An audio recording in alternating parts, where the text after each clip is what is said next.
Hello বন্ধুরা, আমি চিল্লো gaming. আর আজকে নিয়ে আসলাম এমন একটা ভিডিও যেটা দেখলে তোমাদের সবারই মন খারাপ হয়ে যাবে। কারণ আমাদের হাসির রাজা তালহা ভাই কিন্তু আমাদের এই ফ্রি ফায়ার গেমটা ছেড়ে দিয়েছে অ্যান্ড সে কিন্তু পাবজিতে শিফট হয়ে গেছে। প্রথমে সে পার্টনার প্রোগ্রাম থেকে বের হয়ে গেল, বিবেস বাদ দিয়ে দিল, এখন কিন্তু সে গেমটাই ছেড়ে দিল। বাট কি কারণে ছাড়লো সেটা তোমরা এখনই দেখতে পারবা। ভিডিওর মাঝে দিয়ে দিয়েছি তার পুরো ভিডিওটা ক্লিপ, সেখানে সে সকল কথা বলবে অ্যান্ড এটা দেখে আমরা বুঝতে পারবো কি কারণে সে ছেড়ে দিল এই ফ্রি ফায়ার গেমটা। যার কারণে কিন্তু আমরা এই গেমটার প্রতি এতটা আসক্ত।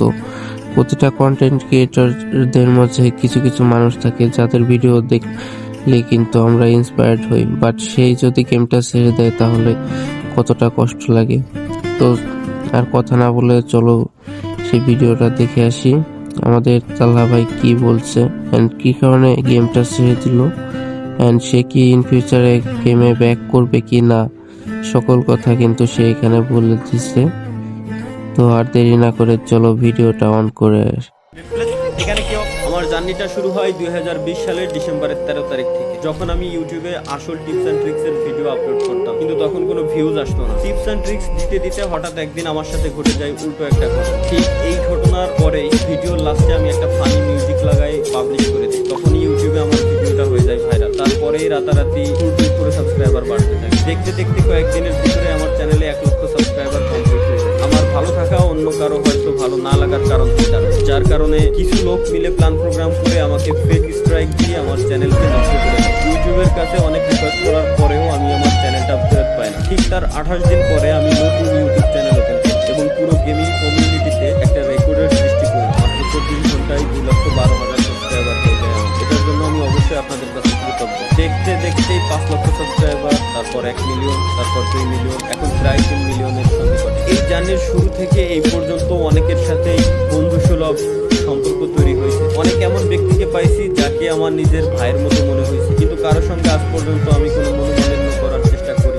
দীর্ঘ এই 6টা বছর আমাকে জিরো থেকে হিরো হইতে সাহায্য করেছে। শুনতে খারাপ লাগলেও এটাই সত্য, এক সময় পকেটে আমার 20 টাকাও ছিল না এবং এমন একটা সময় আসছিল যখন আমি 20 লক্ষ টাকাও প্রত্যেক মাসে ইনকাম করি। তো গাইস, এই হচ্ছে আমার 2020 সাল থেকে 2025 সালের ডিসেম্বর পর্যন্ত ফ্রি ফায়ারের জার্নি। ফ্রি ফায়ার শুধুমাত্র আমাকে একটা গেম আইডি দেয় না, আমাকে দিচ্ছে একটা পরিচিতি। আমিও ফ্রি ফায়ারকে দিচ্ছি একটা পরিচিতি। আমি ফ্রি ফায়ারকে সময় দিয়েছি, ফ্রি ফায়ার সেটার অবশ্যই আমাকে একটা মূল্য দিয়েছে। বাট আমি স্বেচ্ছায় সজ্ঞানে একটা কথা বলতে চাই আপনাদেরকে, যদিও বা এটা বলতে আমার নিজের কাছেই অনেক কষ্ট হচ্ছে। আজকে থেকে এই চ্যানেলে আমি আর কোনো ফ্রি ফায়ারের ভিডিও আপলোড করব না। আজকে থেকে আমি ফ্রি ফায়ারকে বিদায় জানাচ্ছি, আর কোনো ফ্রি ফায়ারের ভিডিও আপাতত আমার থেকে পাবেন না। এটার 2টা কারণ আছে, আমি 2টা কারণে এটা করতেছি। নাম্বার 1, যেটা সবাই জানেন বাট তুলে ধরার মতো কেউ নেই এখন ফ্রি ফায়ার গেমিং কমিউনিটি। যদিও বা আমি এখন বর্তমানে ফ্রি ফায়ারের কোনো ক্রিয়েটর না, আমি অ্যাজ এ ইন্ডিভিজুয়াল গেমার হিসেবে বলতেছি, গেমের ভিতরে প্রচুর পরিমাণে হ্যাকার, যেটা আপনারা শুনতে শুনতে বিরক্ত এবং আমি নিজেও বিরক্ত।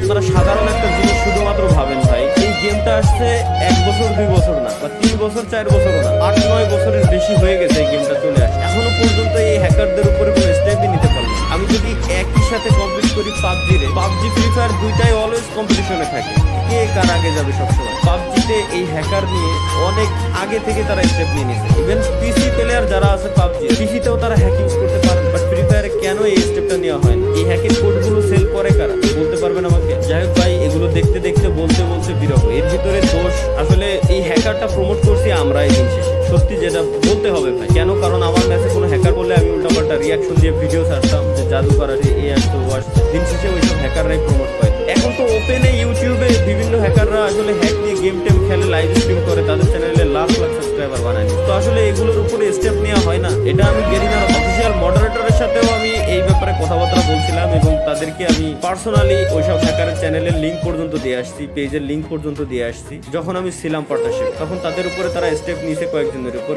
উপরে স্টেপ নেওয়া হয় নাই। মাঝে মাঝে গেরিনা অফিসিয়াল পেজ থেকে পোস্ট করে যে আজকে 6 লাখ হ্যাকারের আইডি ব্যান হয়েছে, কালকে 5 লাখ হ্যাকারের আইডি ব্যান হয়েছে। কই ভাই, এখন পর্যন্ত পার্মানেন্ট কোনো সলিউশন তো দেখলাম না। আইডি ব্যান তো পার্মানেন্ট ডিরেক্ট কোনো সলিউশন না। গেম খেলা অবস্থায়, গেমে থাকা অবস্থায় আপনি ডিরেক্ট ব্যানের কোনো স্টেপ কেন নেন? আপনারা কেন করতে পারেন না? এত বছর হয়ে গেল এই গেমটাকে কি কাস্টমাইজ করতে পারেন না? গেমে কি শুধুমাত্র নতুন নতুন স্কিন, গান স্কিন, এটাই কি? এভাবে কি গেম চলবে? কোনোদিনও চলবে না।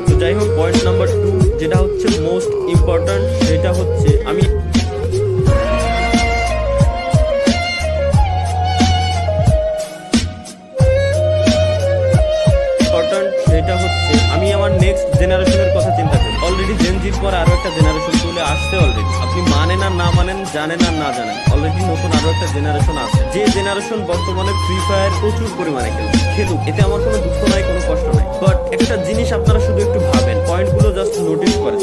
এই নতুন জেনারেশন গেমের ভিতরে আসতেছে, ই স্পোর্টস তারা খেলবে, একজন ই স্পোর্টস এর প্লেয়ার হবে তারা, দেশের নাম উজ্জ্বল করার জন্য বাইরের কান্ট্রিতে তারা যাবে, এই আশা নিয়ে তারা যখন গেমের ভিতরে ঢুকতেছে, গেরিনা তো এইভাবেই গেমটাকে বর্তমানে প্রমোট করতেছে, তাই না, যে স্পোর্টস এর দিক দিয়ে। তো এই আশা নিয়ে একজন প্লেয়ার যখন গেমের ভিতরে আসবে, নতুন একজন প্লেয়ার গেম খেলা শুরু করবে, তখন তার পাশাপাশি তার যে অপোনেন্ট থাকবে, যে এনিমিগুলো থাকবে, এনিমিগুলো গেমের ভিতরে গান স্কিন পারচেজ করছে, গান স্কিনের এক্সট্রা অ্যাবিলিটি আছে, গাড়ির এক্সট্রা অ্যাবিলিটি আছে, প্রত্যেকটা জিনিসের এক্সট্রা অ্যাবিলিটি আছে। ওই অ্যাবিলিটি ইউজ করে যখন ওই প্লেয়ারটাকে মারবে, তখন ওই প্লেয়ারের মাথায়ও সেম জিনিসটা কাজ করবে, কারণ তারা ছোট, যারা নতুন জেনারেশন আসছে তারা ছোট, তাদের মাথায় একটা থটই আসবে যে তাইলে আমিও গান স্কিন কিনবো, নাহলে আমি তো ওরে মারতে পারতেছি না। এতে করে জোর করে তাকে গান স্কিন কেনানো হচ্ছে, জোর করে তাকে টপ আপ করানো হচ্ছে, সে স্বেচ্ছায় করতেছে না, জোর করে তাকে করানো হচ্ছে। এটা আপনাকে মানতেই হবে, 100% আমি বলবো আপনাকে মানতেই হবে যে এমনটা হচ্ছে, দিনকে দিন হইতেই আছে, পে টু উইন গেম হয়ে যাচ্ছে টোটালি। তো এই ব্যাপারে আপনি যদি এখনই পদক্ষেপ না নেন, আপনি যদি এখনই স্টেপ না নেন,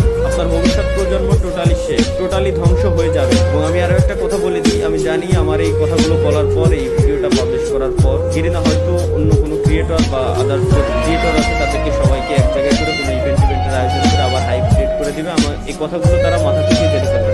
বাট আমি, আপনারা যারা অডিয়েন্স আছেন, আমি আপনাদেরকে বলবো যে এই ব্যাপারে আপনাদের স্টেপ নেওয়া উচিত, যারা সিনিয়র আছেন তাদের এই ব্যাপারে স্টেপ নেওয়া উচিত, না হলে ভবিষ্যৎ প্রজন্ম টোটালি ধ্বংসের মুখে চলে যাচ্ছে এবং ধ্বংস হয়ে যাবে। জোর করে একজনকে দিয়ে টপ আপ করানো হচ্ছে, সে টপ আপ করতেছে, তারপরেই না সে গেমে জিততে পারবে। বুঝতে পারতেছেন? এখনো বুঝেন নাই? আমি আরো একটু ক্লিয়ার করে দিই। একটা ই স্পোর্টস এর প্লেয়ার হওয়ার জন্য মিনিমাম তাকে 3 থেকে 4 মাস মিনিমাম তাকে গেম খেলতে হবে, কিছু না হলেও 3 থেকে 4 মাস তো খেলাই লাগবে তার গেম। তো 3 থেকে 4 মাস সে যখন র্যাঙ্ক ম্যাচ খেলবে, তাকে যখন সার্ভাইভ করতে হবে, মাস্ট বি র্যাঙ্কের ভিতরে তার যাওয়ার জন্য গান স্কিন নেওয়াই লাগবে, গানের এক্সট্রা অ্যাবিলিটি তার নেওয়াই লাগবে, মাস্ট নেওয়াই লাগবে, এছাড়া সে গেমে কোনোদিনও উইন হয়ে আসতে পারবে না। তারপরেই তাকে ই স্পোর্টস এর উপরে যাইতে হবে, স্পোর্টস এর উপরে ফোকাস দিতে হবে। আমি মানলাম টুর্নামেন্ট খেলার জন্য কোনো গান স্কিন লাগে না, টুর্নামেন্টে গান স্কিনের কোনো অ্যাবিলিটি নেই, এটা আমি মানতেছি, কিন্তু ওই পর্যন্ত যাওয়ার জন্য একটা প্লেয়ারের যে 3 থেকে 3 বছর পর্যন্ত সার্ভাইভ করা লাগে, 3 থেকে 3 বছর পর্যন্ত আপনাকে কত টাকা খরচ করতে হচ্ছে, এটা কি আপনার মাথায় আসতেছে? এটা কি আপনি বুঝতে পারতেছেন? তো আমার মতে এটা বন্ধ করা উচিত। বাংলাদেশ সার্ভার ব্যতীতও আরো অনেকগুলো সার্ভার আছে গেরিনা ফ্রি ফায়ারের ভিতরে, ওইসব সার্ভারে গানের কোনো অ্যাবিলিটি নাই, এক্সট্রা কোনো অ্যাবিলিটি নাই, গানের স্কিন আছে বাট এক্সট্রা কোনো অ্যাবিলিটি নাই। যার মন চায়, যার ভালো লাগবে সে গান স্কিন নেবে, যার মন চায়, যার ভালো লাগবে সে গাড়ির স্কিন নেবে, কারের স্কিন নেবে, বাইকের স্কিন নেবে, কোনো সমস্যা নেই। কিন্তু একজনকে দিয়ে জোর করে কিনা পে টু উইন বানানোর কোনো মানে হয় না বলে আমি মনে করি। তো দিন শেষে আমাদের সকলেরই আসলে এই ব্যাপারে স্টেপ নেওয়া উচিত, না হলে ভবিষ্যৎ যে প্রজন্ম আসতেছে ওরা ধ্বংসের মুখে ধ্বংস হয়ে যাবে বলে আমি মনে করি। এটা ছিল হচ্ছে আমার দ্বিতীয় পয়েন্ট। আশা করি আপনারা যথেষ্ট বুদ্ধিমান, যথেষ্ট পরিমাণে ভালো বুঝেন, আপনাদেরকে এত বোঝানোর কিছু নেই, আপনারা বুঝে গেছেন যে আমি কি বলতে চাচ্ছি। এবং হ্যাকার ব্যান করার জন্য ভাই বেশি কিছু লাগে না। ফ্রি ফায়ার ব্যতীত যতগুলো মোবাইলের ব্যাটেল রয়্যাল গেম আছে, প্রত্যেকটা ব্যাটেল রয়্যাল গেম সিমুলেটরে খেলা যায়। প্রত্যেকটা ব্যাটেল রয়্যাল গেম সিমুলেটরে খেলার সময় আপনি একবার জাস্ট হ্যাক ইউজ করে দেখেন না, আপনি গেমেই ঢুকতে পারবেন না, গেম খেলা তো দূরে থাকে। আর গেমে যদি কোনোভাবে ঢুকেও যান, ইনস্ট্যান্ট ম্যাচের ভিতরে থাকা অবস্থায় আপনার আইডি ব্যান হয়ে যাবে ইমুলেটর সহকারে। তাহলে ফ্রি ফায়ার কেন পারতেছেন? এই হ্যাকগুলো কারা আনতেছে, কারা সেল করতেছে? এই হ্যাকের যে সোর্স কোডগুলো, এই সোর্স কোডগুলো আসতেছে কোথা থেকে? তো যাই হোক ভাই, যদি কোনোদিনও এগুলো ঠিক হয় তাহলে আমি হয়তো ব্যাক করতেও পারি, তাছাড়া আমি আর ফ্রি ফায়ারে থাকতেছি না। এটাই হচ্ছে আমার অফিসিয়াল স্টেটমেন্ট। আজ থেকে ফ্রি ফায়ারে কোনো ভিডিও আমার এই চ্যানেলে আপনারা দেখতে পারবেন না। এবং হ্যাঁ, কন্টিনিউয়াসলি হয়তো লাইভ স্ট্রিমে আসবো, প্রত্যেক শুক্রবারে যেভাবে আসতাম আপনাদের সাথে আড্ডা দিতাম, মজা করতাম, ওটা চলবে। আমি আমার ভাই ভিডিওর জন্য, এই gaming with Talha is back চ্যানেলের ভিডিওর জন্য, আপনাদেরকে বিনোদন দেওয়ার জন্য যতটুকু মন চাই ততটুকু নিচে আমি নামতে রাজি আছি। এর মানে এই না যে আমি বলো, যতটুকু জানতাম যতটুকু বললাম। আমি চাই প্রত্যেকেই আপনারা এই ব্যাপারে স্টেপ নেন, যদি বাঁচাইতে চান গেমটাকে, যদি বাঁচাইতে চান ভবিষ্যৎ প্রজন্মটাকে। আর যদি বাঁচাইতে না চান, 48 ঘন্টা পর ভুলে যায় আমার কথা, কোনো সমস্যা নেই। ধন্যবাদ সকলকে, আল্লাহ হাফেজ, বিদায়। ফ্রি ফায়ার আরে আমার আসমানেতে ফেলাই দিতে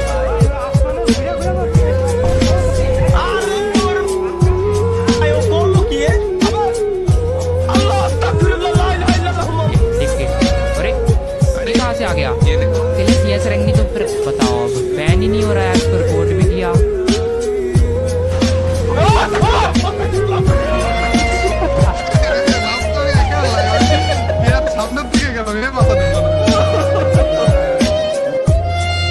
তো তোমরা দেখতেই তো বললাম, সে সকল কথা বললো, বাট আমি মনে করি তার গেমটা ছাড়া ঠিক হয় নাই, কারণ এতগুলো অডিয়েন্সের কষ্ট দিয়ে তার যাওয়া ঠিক হয় না।